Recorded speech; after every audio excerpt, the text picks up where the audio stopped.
भ्रम जाल में पड़े ही हैं। बाबा जी जैसे कहते हैं रामचरितमानस में,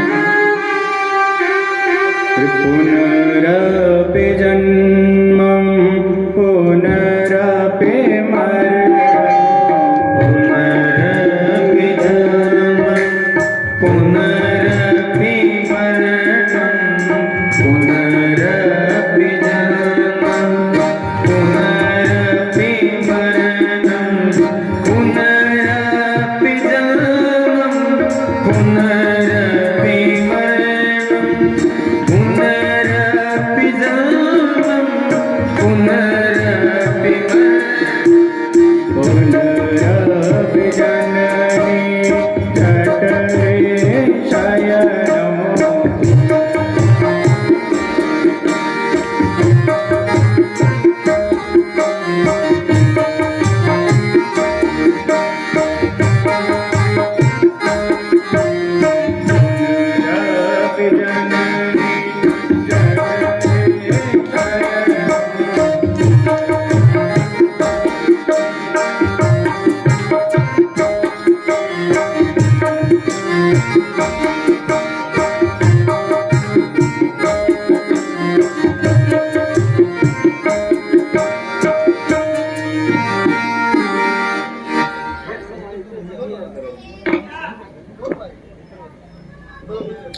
राधे राधे राधे राधे भैया जोर से बोलो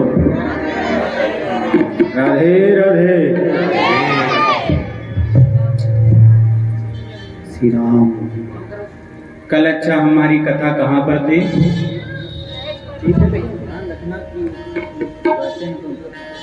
कल मैया कथा कहाँ पर थी? अच्छा कोई मैया है जो बताएंगी कि कल कथा कहाँ पर थी? कपिल मुनि पे। अच्छा कुछ मैया को तो याद होगा कपिल मुनि पे, कुछ मैया को तो वही याद होगा कि महाराज जी ने तो बाद में उठवा दिए थे, घुमवा दिए थे हैं मैया। कल हमारी कथा पहुंची थी कर्दम मुनि पर, और कर्दम मुनि तक कथा हम लोगों ने सुनी और आज की कथा सुन पा रहे हैं। इसका परम श्रेय किसको जाता है? यहाँ पर जो कथा हम सुन पा रहे हैं, हमारी मैया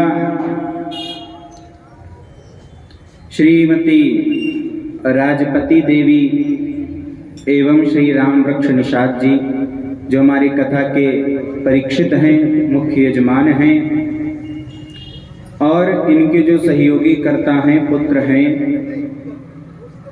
सुभाष चंद्र निषाद जी, जयचंद्र निषाद जी, प्रकाश चंद्र निषाद जी, और पुत्री इनकी श्रीमती शोभा देवी जी एवं प्रभा देवी जी, और सुपौत्र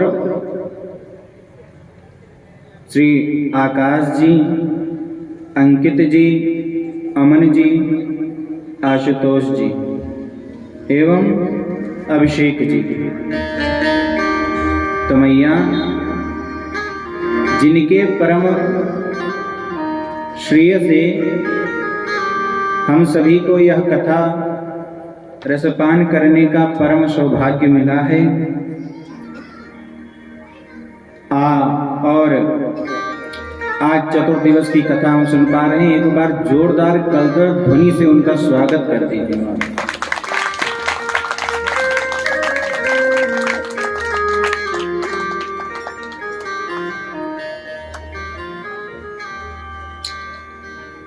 मैया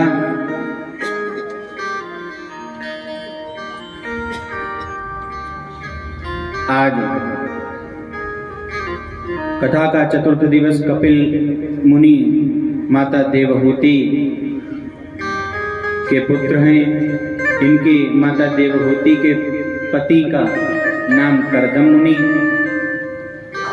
कर्दम मुनि की पत्नी माता देवहूति, 3 बहनें आकृति, देवहूति और प्रसूति। तो कपिल भगवान का जन्म माता देवहूति के यहाँ जब हुआ तब कपिल देव तो स्वयं भगवान है ना मेरी माँ। कल की कथा में बताया था ना कि भगवान को उन्होंने मांगा तो भगवान पुत्र बन करके आए। कपिल मुनि का जन्म हुआ। कपिल मुनि ने अपनी माता को बड़ा सुंदर उपदेश दिया है अष्टांग योग का, और जिससे अब अष्टांग योग का उपदेश दिया और कपिल मुनि भगवान थे तो विवाह तो किए नहीं, और भगवान नाम वो भी जब करते करते ध्यान तपस्या में अपना समय गुजार दिए, जिससे माता देवहूति का वंश आगे नहीं चल पाया। माता का एक पुत्र अगर कोई हो, वह सन्यासी बन जाए या वह कहीं चला जाए या ना रह जाए तो वह वंश आगे नहीं चल सकता ना। तो माता देवहूति के पुत्र कपिल मुनि संन्यास धारण किए हैं, इसलिए उनका वंश आगे नहीं चला। प्रसूति नाम की जो इनकी बहन है, उनका विवाह दक्ष नाम के प्रजापति के साथ हुआ। दक्ष कौन? उनकी पुत्री का नाम, दक्ष की पुत्री का नाम क्या था? सती। सती नाम था ना भैया? सुनने के बाद तो हाँ था, पहले बताओ था।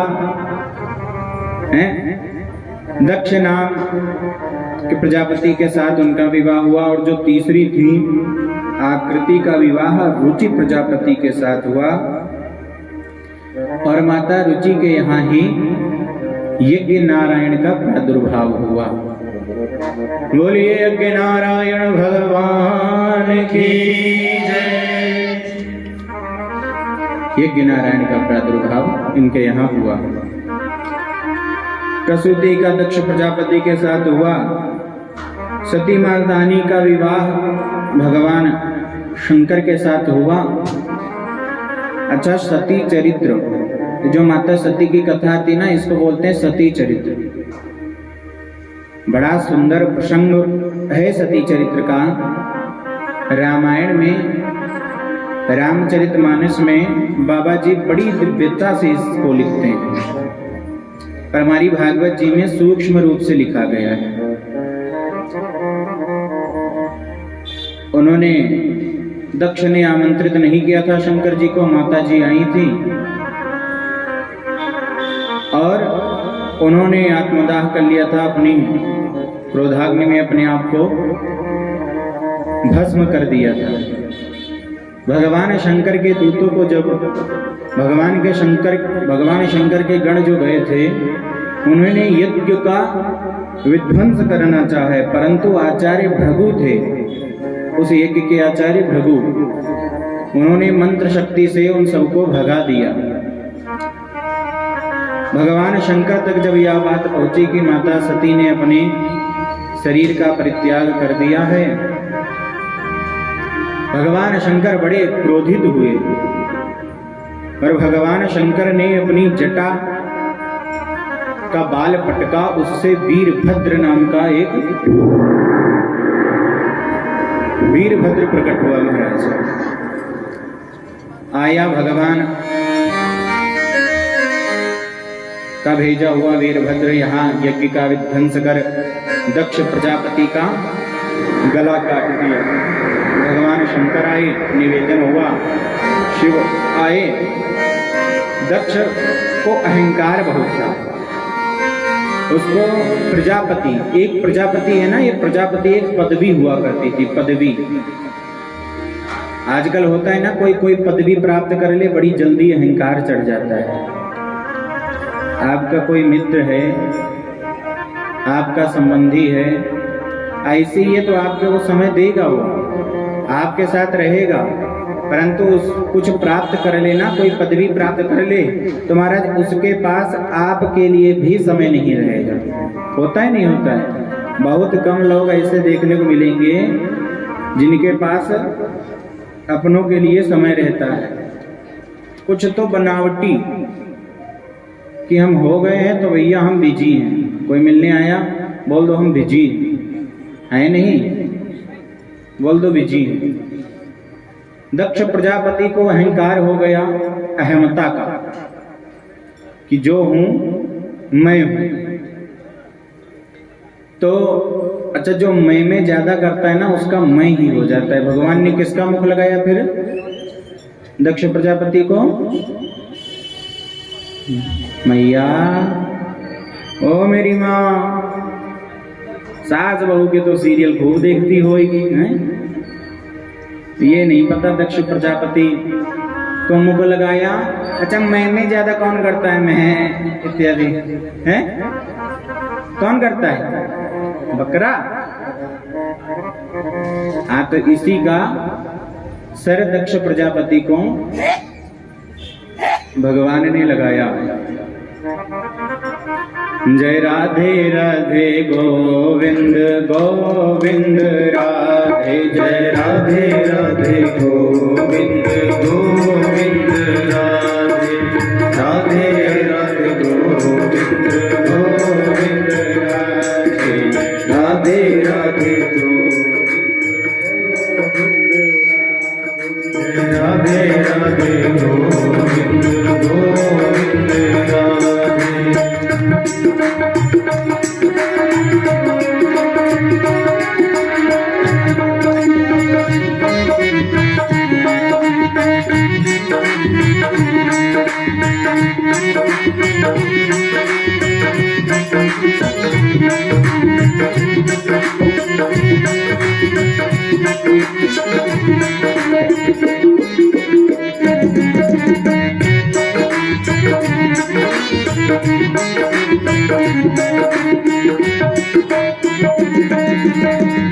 गोविंद राधे बोलो गोपाल राधे, गोविंद राधे राधे गोपाल राधे, गोविंद राधे राधे गोपाल राधे, गोविंद राधे राधे गोपाल राधे, राधे राधे गोविंद गोविंद राधे, राधे राधे गोविंद गोविंद राधे।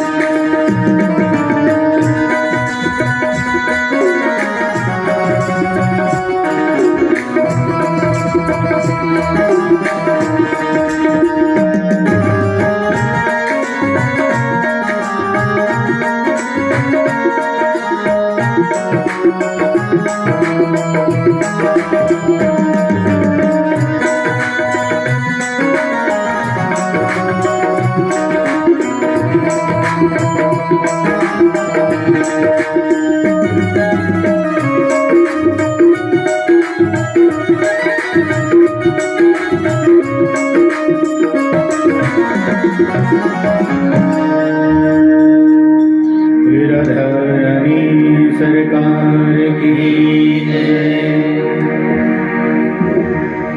तीन पुत्रियां थी स्वयंभू मनु के, आकृति, देवहूति, प्रसूति, और पुत्र थे दो।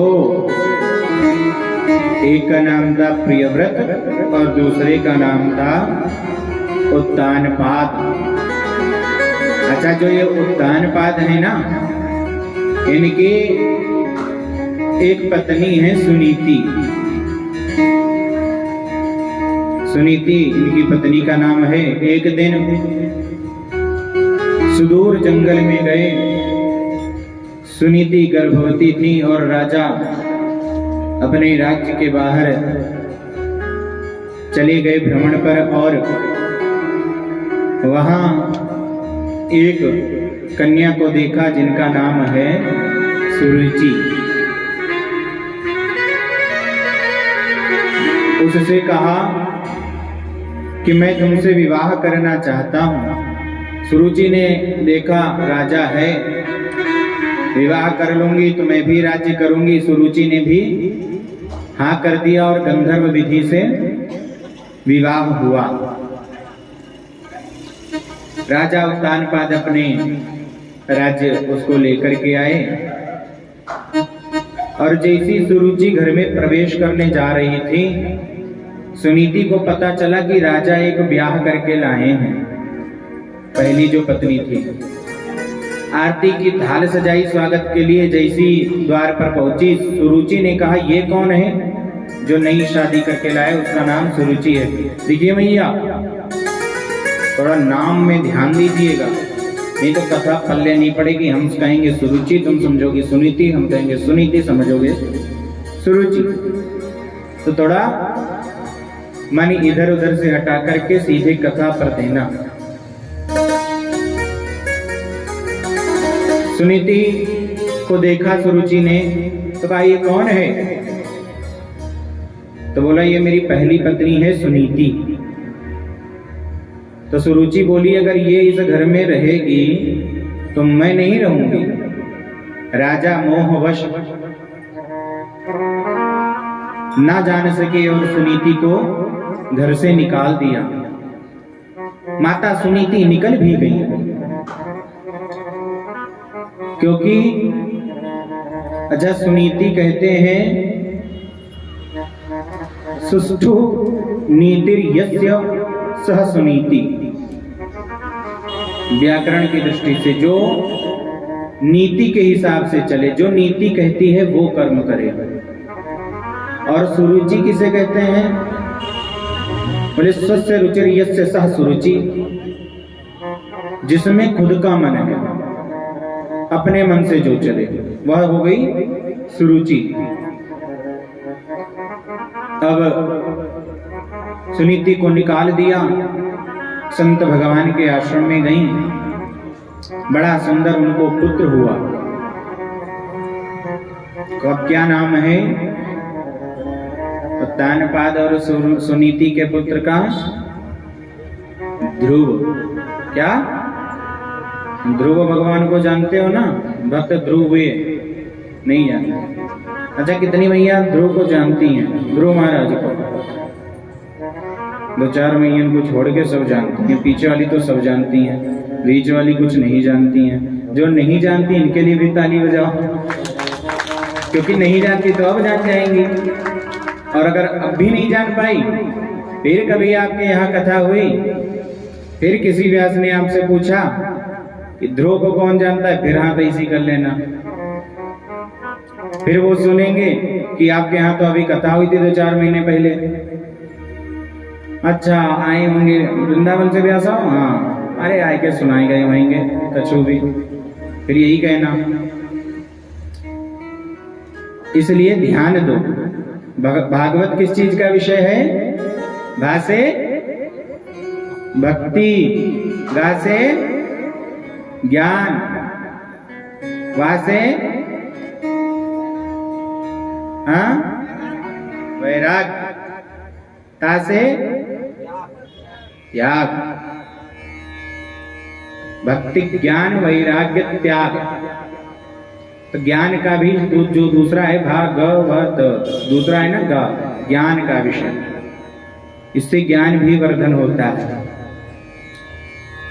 महाराज ध्रुव को जन्म दिया। सुनीति जहां भी कीर्तन करने, सत्संग करने जाती हैं, अपने बच्चे ध्रुव को लेकर के जाती हैं। ध्रुव परम तेजस्वी बालक हैं। 4 वर्ष की इनकी उम्र हुई और इन्होंने एक बार अपनी माँ से कहा, माँ मेरे पिता कौन हैं? मेरे पिता कहाँ हैं? मैं जहाँ जाता हूँ ना, गुरुदेव भगवान के पास और भी बालक हैं, उनके पिता आते हैं, माता आती हैं, पर मेरे पिता कौन हैं? सुनीति ने बताया नहीं अभी कि कौन है तुम्हारे पिता, उन्होंने छुपा रखा है। इतने बड़े राज्य के सम्राट का लड़का ध्रुव अभी तक नहीं जानता है कि मेरे पिता राजा हैं। आज माता सुनीति ने ध्रुव को बता दिया कि बेटा तुम्हारे पिता इस राज्य के राजा हैं। और जिस संत के आश्रम में माता रहती थी, संत माता सुनीति के सेवा से बहुत प्रसन्न हुए। बोले देवी तुम कोई भी वरदान मांग लो, आज तुम्हें कुछ देने की इच्छा है।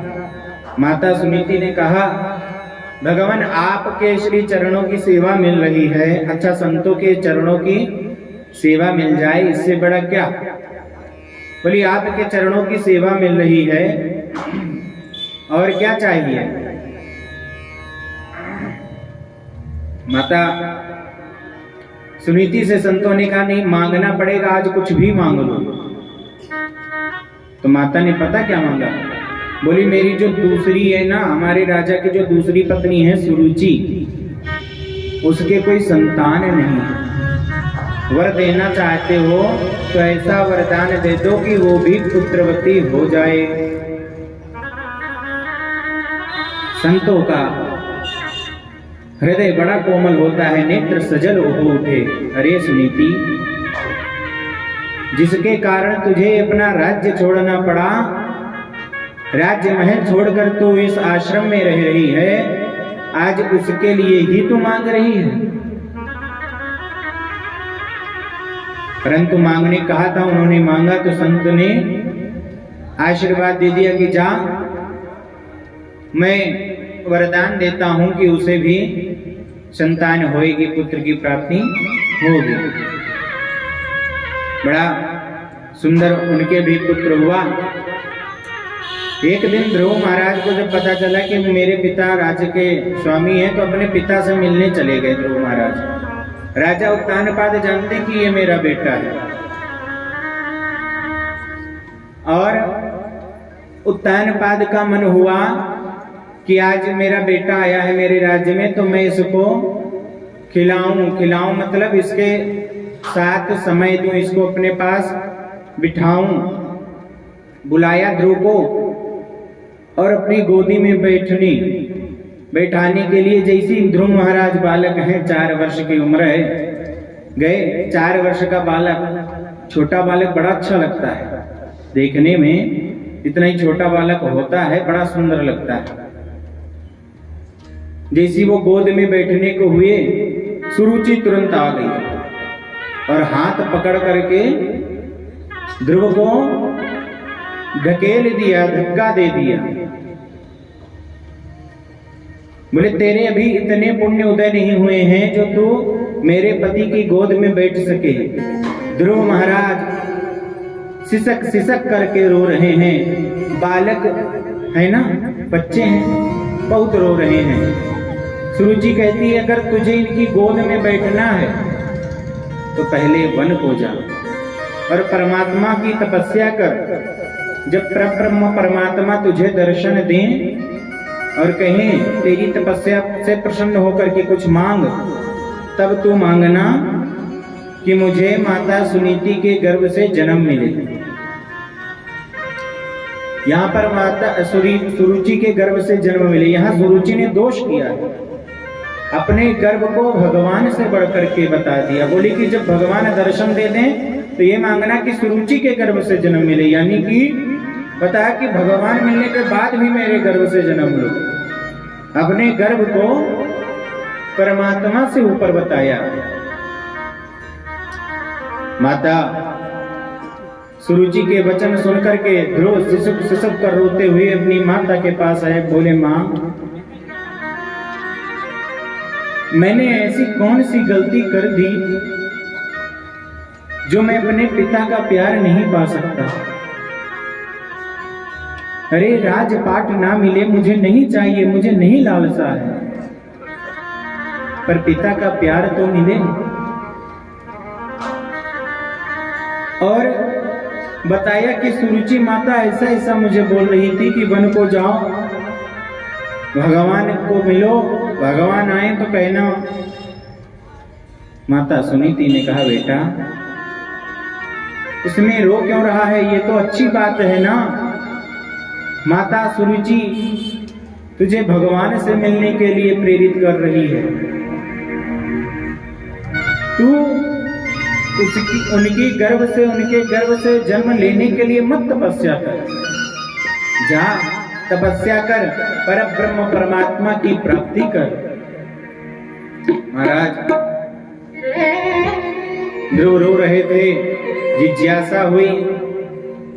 आज ध्रुव महाराज वन की तरफ चल दिए। वन की तरफ जा रहे हैं और छोटे से ध्रुव महाराज हैं। अब सोचते जा रहे हैं वन को तो मैं जा रहा हूं, लेकिन कोई संत मिले, कोई गुरु बनाऊं तब ना भगवान का दर्शन करूं, कोई मंत्र मिले तब ना उसका जप करूं। महाराज ध्रुव बढ़ते जा रहे हैं। नारद जी सामने से आकर के ध्रुव को दर्शन देते हैं। ध्रुव जी मन में सोच ही रहे थे कि कोई किसी संत का दर्शन हो, कोई गुरु भगवान मिले, क्योंकि जो हमारे तार भगवान से जोड़ता है वो या तो गुरु या कोई संत। माता की कृपा से ध्रुव वन को तो गए, पर मंत्र के लिए तो कोई गुरु बनाना पड़ेगा ना मेरी माँ। कोई संत मिले, कहते ना परमात्मा से मिलाने के लिए, तार जोड़ने के लिए कोई संत होना जरूरी है, गुरु होना जरूरी है। कहते हैं मेरा तार हरि से जोड़े, ऐसा कोई संत मिले। अगर हरि से तार जुड़वाना है तो कोई संत होना चाहिए। और मेरा तार हरि से जोड़े, ऐसा कोई संत मिले। मेरा तार हरि से जोड़े, ऐसा कोई संत मिले। मेरा तार हरि से जोड़े, ऐसा कोई संत मिले। मेरा तार हरि से जोड़े, ऐसा कोई संत मिले। मेरा तार हरि से जोड़े, ऐसा कोई संत मिले।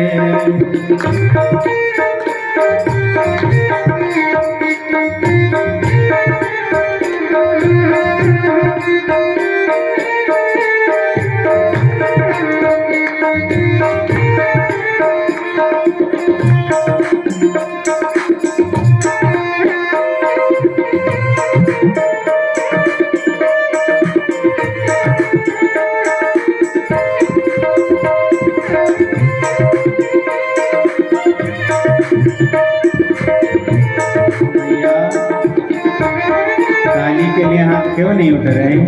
अच्छा, भजन अच्छा नहीं लग रहा है या गाने वाला नहीं अच्छा लग रहा है? हम अच्छे ना लग रहे? बताओ भैया, आवाज अच्छी ना लग रही? नहीं लग रही तो केवल कथा कथा ही करते हैं, छोड़ देते हैं इसे, हैं? नहीं? अच्छा भैया, नहीं, जिसको नहीं अच्छी लग रही वो हाथ उठा दो एक बार, जिनको नहीं अच्छा लग रहा है। वही है। अभी क्या हुआ, जब हमने कहा ना कि नहीं अच्छा लग रहा, हाथ उठा, तो मैया ने हाथ उठाया। उठाने जा रही थी लेकिन दूसरी ने, मैया ने पकड़ के नीचे कर दिया। बोली पहले समझ तो ले। मेरा तार हरि से जोड़े, ऐसा कोई संत मिले। मेरा तार हरि से जोड़े, ऐसा कोई संत मिले। मेरा तार हरि से जोड़े, ऐसा कोई संत मिले। टूटा तार हुआ अंधियारा, टूटा तार हुआ अंधियारा, टूटा तार हुआ अंधियारा। हरि दिखे ना हरि का द्वारा, टूटा तार हुआ अंधियारा। हरि दिखे ना हरि का द्वारा। मेरा बिछड़ा, मेरा बिछड़ा मीत मिला दे, ऐसा कोई संत मिले। मेरा बिछड़ा मीत मिला दे, ऐसा कोई संत मिले। मेरा तार हरि से जोड़े, ऐसा कोई संत मिले। मेरा तार हरि से जोड़े, ऐसा कोई संत मिले।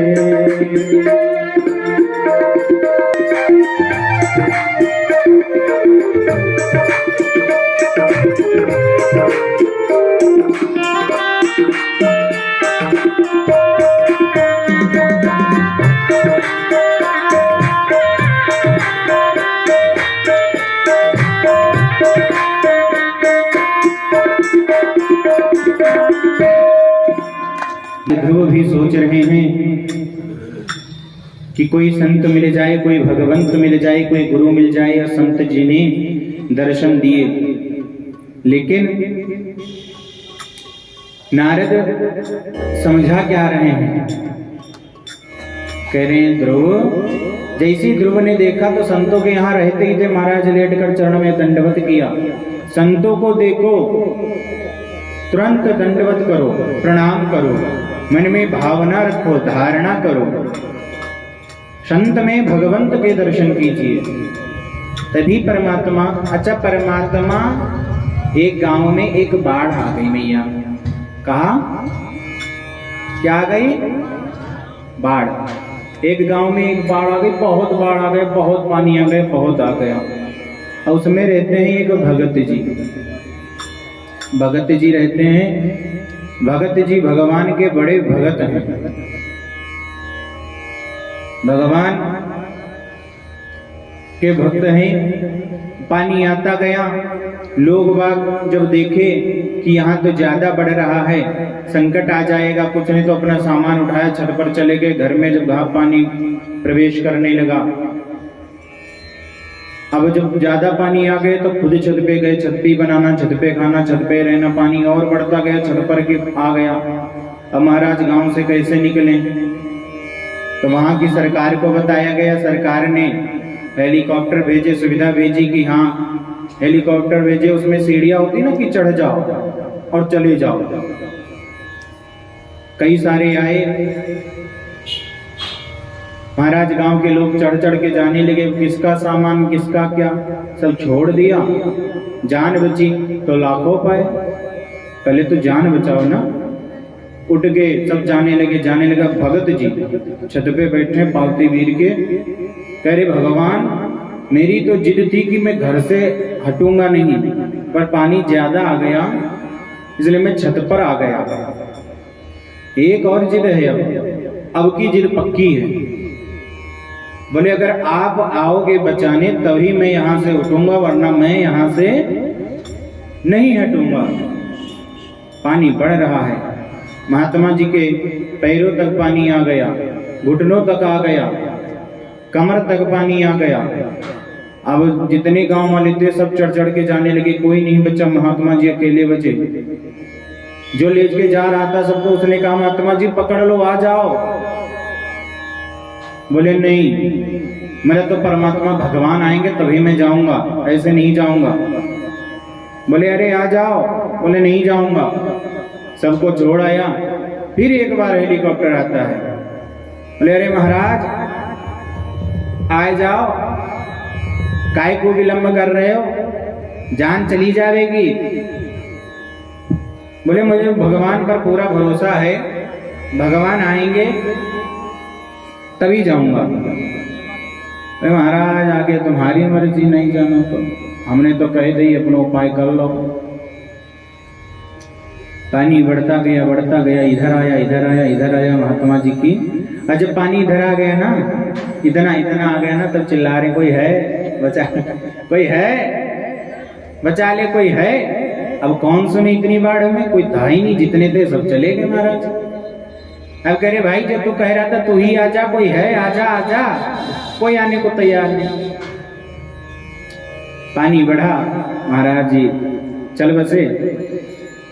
अच्छा तपस्या बहुत की थी, तो सीधे भगवान के पार्षद लेने आए। पहुंच गए भगवान के धाम। भगवान ने कहा आओ स्वागत है तुम्हारा। मैं नहीं, मुझे तुमसे नहीं बोलना। बोले क्यों? अरे मैंने पढ़ा था, इतना विश्वास किया था कि आप आओगे, आप आओगे, आप आओगे, आप बचाओगे, आपने तो मुझे वहीं डुबो दिया। पहले बताते, कहीं पुस्तकों में लिख देते कि मुझ पर भरोसा ना करो, तो मैं इतना भरोसा काहे को करता। तो महाराज भगवान ने कहा कि अरे मूर्ख, मैं आया था, तू पहचान नहीं सका। बोले मैं तो खूब देख रहा था, कहीं नहीं आए तुम। बोले अरे मैं तुझे बचाने आया था, अब मैं तुझे बचाने आऊं 8-10 हाथ लेकर के आऊं, एक में शंख चक्र गदा पद्म इत्यादि धारण करके थोड़ी आऊंगा कि तुझे उठा के मैं लेके चला जाऊं। बोले हेलीकॉप्टर से बाद में जो बुला रहा था ना तेरे को आजा, वो मैं ही आया था, लेकिन तू समझ नहीं पाया। ऐसे ही है परमात्मा। किसी की रक्षा कभी कभी होता, कोई काम बिगड़ रहा होता है तो किसी के द्वारा वो काम हो जाता है। यही परमात्मा की कृपा है। ना ही परमात्मा आपके लिए आता है, स्वयं हाथ में अस्त्र शस्त्र लेकर के भगवान थोड़ी आएंगे, किसी के माध्यम से आपकी मदद करते हैं। बस आप उसको समझो। नारद जी के माध्यम से गुरु भेजा। नारद जी ने कहा बेटा तेरी उम्र तो अभी बहुत छोटी है, कहाँ जा रहा है? बोले मैं वन में जा रहा हूँ। बोले वन में क्या करेगा? बोले भगवान की भक्ति। बोले भगवान की भक्ति तू कर पाएगा? बोले हाँ। बोले बहुत कठोर विषय है भगवान की भक्ति। बोले मैं कर लूंगा। बोले पता है वन में जंगल में शेर इत्यादि चीता इत्यादि रहते हैं, आ जाएंगे तो तू। बोले मेरी माँ कहती है कि शेर में भी तो भगवान है। नारद जी ने फिर समझाया कि तेरी उम्र बहुत छोटी है, चला जा। बोले नहीं मैं नहीं जाऊंगा। बोले वहां खाने को नहीं मिलेगा। बोले खाना कितने टाइम खाते? बोले भोजन तो मैं इतना करता हूँ कि मेरी माँ दिन में 4-5 बार कराती है। बोले तो वापस चले जाओ, वहां कहाँ तुम्हारी माँ है जो भोजन कराएगी? ध्रुव जी बोले कोई बात नहीं, मैं फल पत्ते खा करके रह लूंगा। नारद जी ने जब ज्यादा कहा कि वापस चले जाओ, तो महाराज ध्रुव को क्रोध आ गया, गुस्सा आ गई। बोले अरे नारद जी, मैंने तो सुना था कि आप ऐसे संत हैं नारद देव दर्शनम, कि नारद कि जिसको दर्शन हो जाए उसको परमात्मा के दर्शन हो जाते हैं, और मैं परमात्मा के दर्शन के लिए जा रहा हूं, तो तुम मुझसे कह रहे हो वापस चले जाओ। बोले मैं नहीं जाऊंगा। नारद ने कहा, जब इतना कहा ध्रुव जी ने कि आप कहते हो कुपित हो गए और ध्रुव आगे बढ़े, तब नारद एकदम से दौड़े और गले लगा लिया। बोले पुत्र,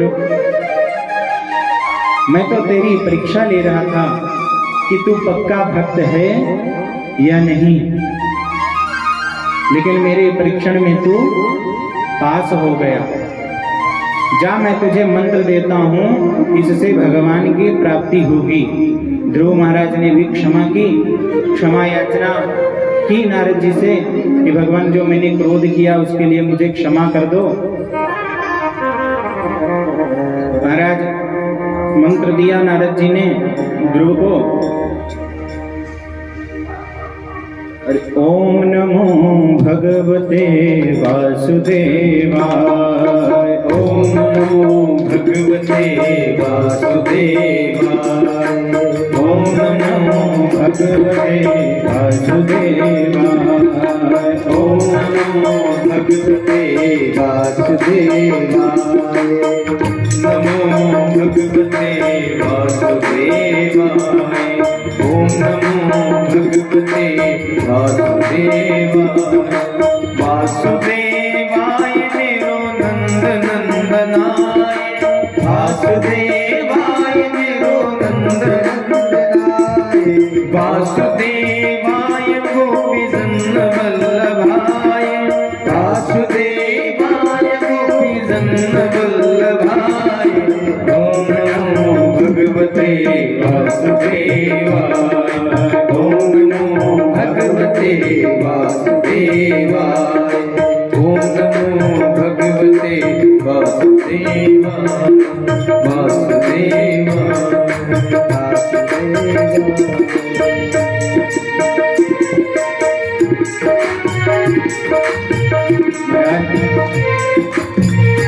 जी भजन कर रहे हैं और पहला महीना जाकर के जब प्रथम महीना प्रारंभ होता है ध्रुव महाराज 3 दिन तक भूखे रहते हैं, फिर कुछ खा लेते हैं, फिर भजन करने लगते हैं। वासुदेवाय गोपीजन वल्लभाय, वासुदेवाय गोपीजन वल्लभाय, ओम नमो भगवते वासुदेवाय, ओम नमो भगवते वासुदेवाय। वासुदेवाय मेरो नंद नंदनाय, वासुदेवाय मेरो नंद नंदनाय, ओम नमो भगवते वासुदेवाय, ओम नमो भगवते वासुदेवाय। महाराज आज दूसरा महीना ध्रुव जी के भजन को चलने लगा। कौन सा? दूसरा। और दूसरे महीने में 6 दिन तक भूखे रहते हैं। छठे दिन शाम को पेड़ के पत्ते तोड़ करके खा लेते हैं और निरंतर भजन करते जाते हैं। ओम नमो भगवते वासुदेवाय, ओम नमो भगवते वासुदेवाय।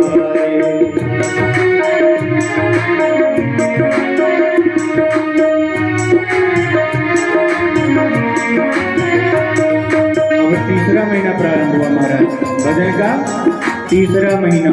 अब 9 दिन तक कुछ नहीं खाते और 9वें दिन शाम को थोड़ा सा पानी पी लेते हैं और निरंतर भजन चल रहा है। ओम नमो भगवते वासुदेवाय, ओम नमो भगवते वासुदेवाय, ओम नमो भगवते वासुदेवाय, ओम नमो भगवते वासुदेवाय, ओम नमो भगवते वासुदेवाय, ओम नमो भगवते वासुदेवाय।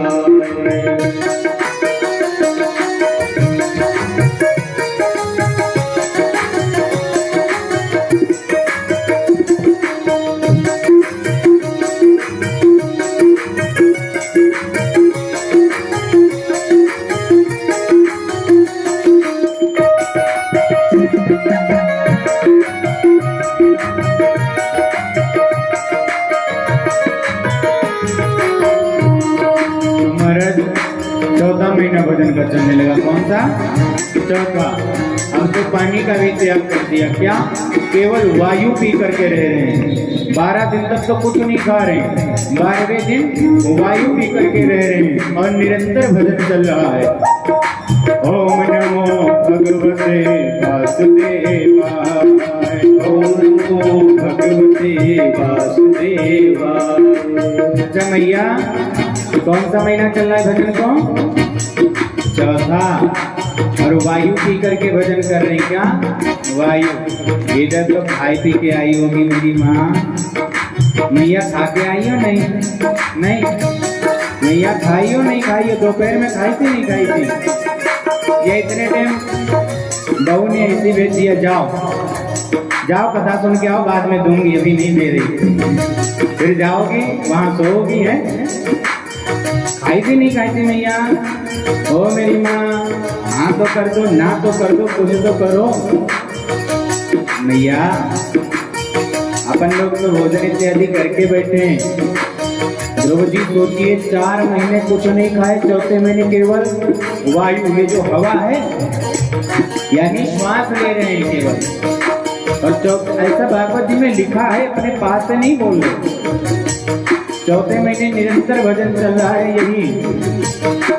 ओम नमो भगवते वासुदेवाय, ओम नमो भगवते वासुदेवाय।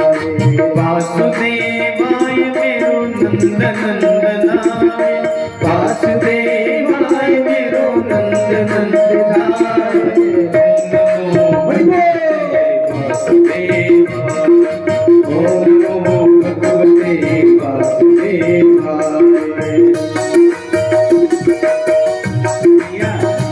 अच्छा एक बात बताऊं, मैं तो भूल ही गया था कि मैं गोरखपुर में कथा कर रहा हूँ। मेरे तो दिमाग से उतर गया था, ये भूल गया था गोरखपुर में कथा कर रहा हूँ, क्योंकि मैंने मैया से कहा था, मैया बोलने लगी भैया से नहीं कहा, तो भैया कहाँ से ले, भैया सोच रहे हैं मुझसे तो कही नहीं, मैं क्यों बजाऊं, मैं क्यों बोलूं है भैया, आप भी बजाओ, क्योंकि ध्रुव जी भजन कर रहे हैं ना, कथा श्रवण कर रहे हो, आप भी कर रहे हो, तो तालियों के साथ बजाते हुए भजन को गाएंगे क्या। ओम नमो भगवते वासुदेवाय, ओम नमो भगवते वासुदेवाय,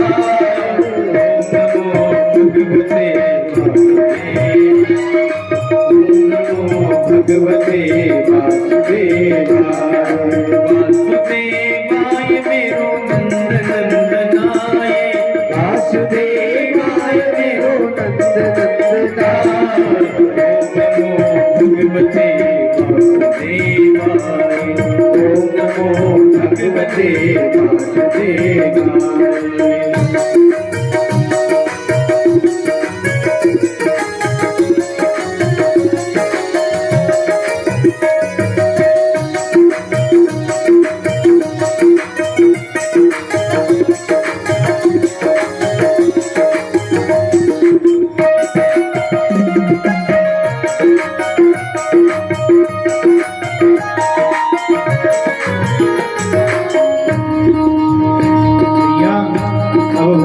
चलने लगा 5वां महीने, कितने हुए थे, 4 हुए थे, 5वां।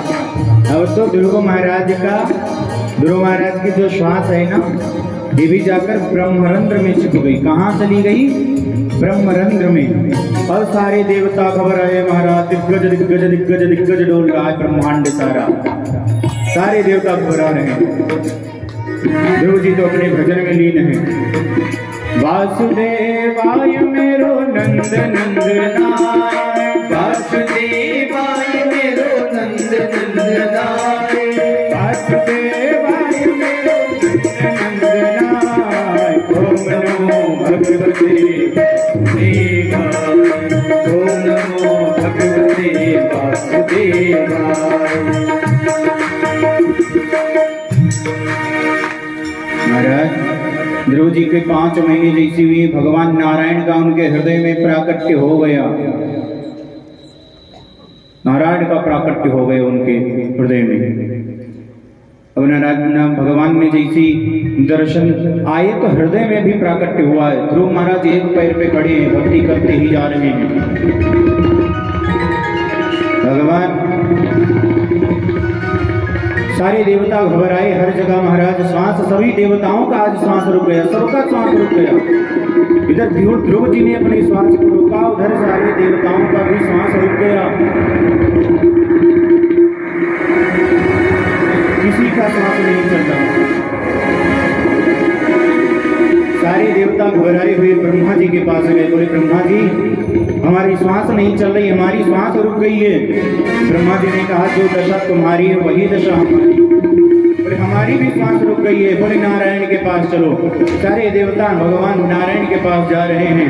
ओम नमो भगवते वासुदेवाय, ओम नमो भगवते वासुदेवाय, ओम नमो भगवते वासुदेवाय, ओम नमो भगवते वासुदेवाय, ओम नमो भगवते वासुदेवाय, ओम नमो भगवते वासुदेवाय, ओम नमो भगवते वासुदेवाय।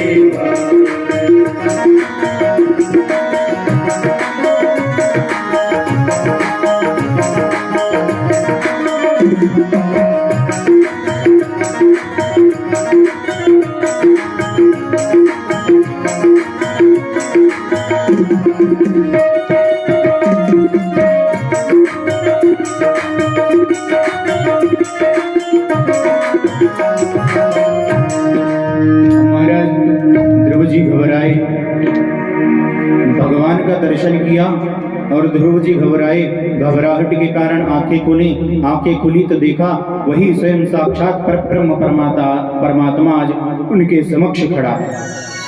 परब्रह्म परमात्मा आज ध्रुव जी को दर्शन दे गए।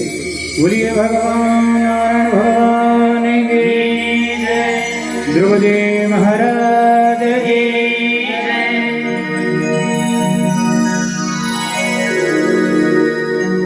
अब महाराज दर्शन दे दिया भगवान ने, पर ध्रुव जी बिल्कुल चुप खड़े। भगवान बिल्कुल, भगवान भी चुप खड़े, दोनों एक दूसरे को देख रहे हैं। ध्रुव जी आए थे भगवान दर्शन देने के लिए नहीं, दर्शन को लेने के लिए, दर्शन करने आए। ध्रुव जी को देख रहे हैं, ध्रुव जी इनको देख रहे हैं। अब भगवान को हंसी आ गई, हंसते हंसते ध्रुव जी को हंसी आ गई।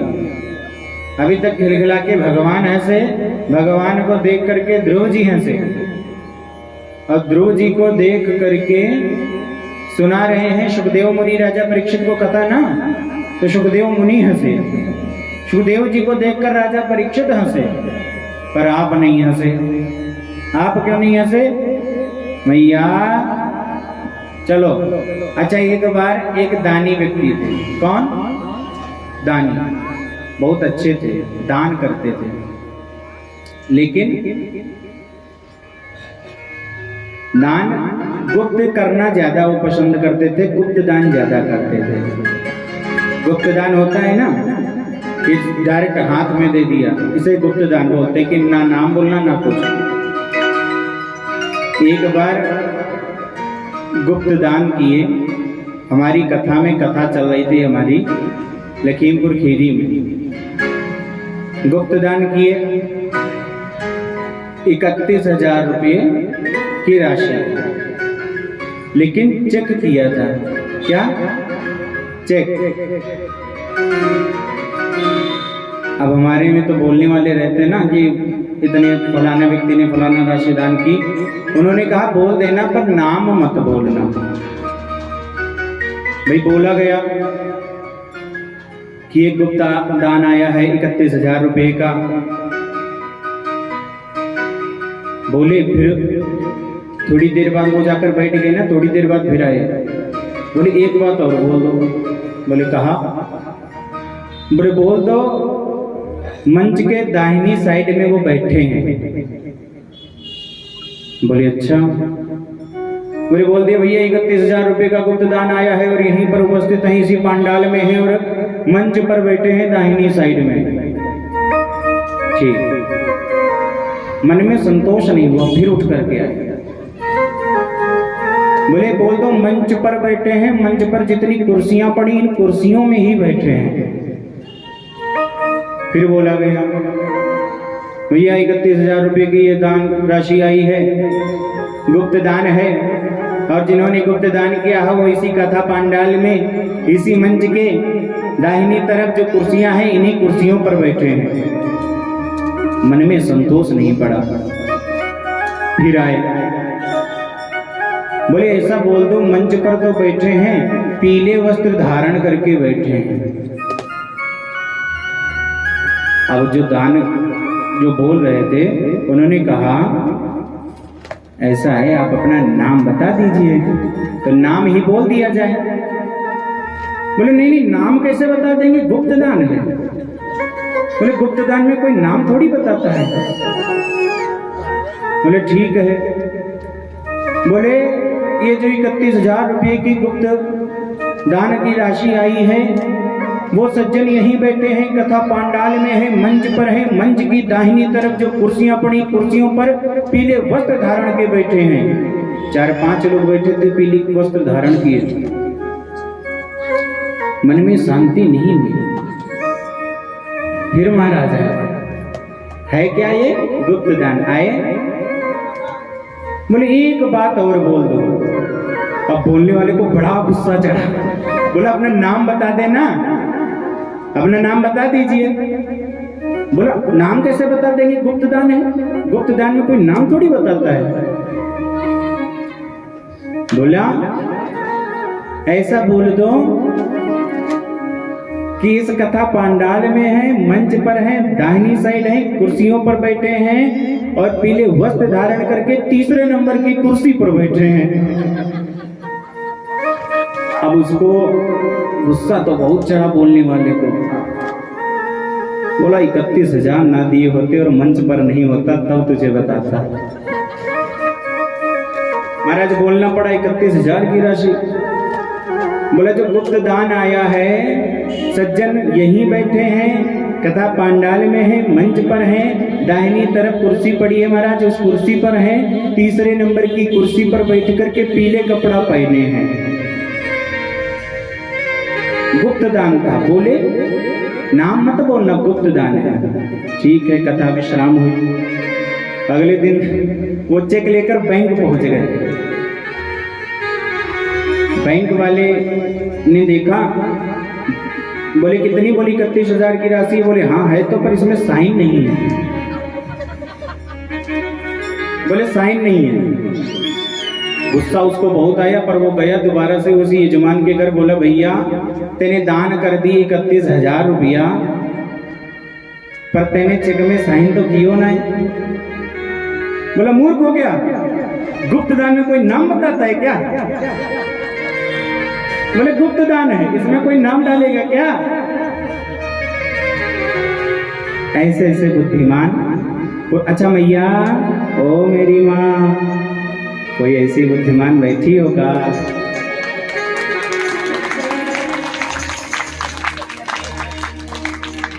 राधे राधे मैया, राधे राधे। मैंने कहा ये सुना दूं, अन्ना मैया तो कहेंगे कथा पे चल रहे हैं अभी।